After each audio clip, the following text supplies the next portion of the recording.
Good morning, sis. Ayan, meron tayong bagong parcel na dumating. And then mga kasis, itong parcel na bubuksan natin is kailangan talaga namin dahil nga meron kaming makulit na dogs. Oo, siya po ang may kasalanan kung bakit ako napa-order nito. Mga sis, buksan na natin. Ay, so, nakat ko na pala. So, ayan, naka-bubble wrap.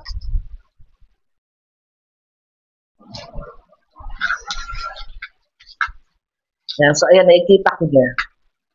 Alam ko mga kasis, familiar kayo dito sa ganitong items. Ayan, sis. So, umorder po tayo ng stick wheel. Oo. Dahil nga, alam niyo, meron talaga akong aso dito na apat. And then, yung door namin, hindi talaga nasisira yan.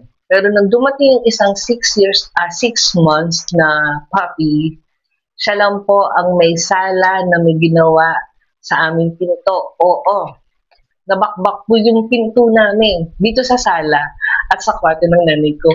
Kaya tayo umorder nitong stick wheel na to, mga sis. Oo. Alam niyo ba mga sis, dalawa na kagad ang in-order ko.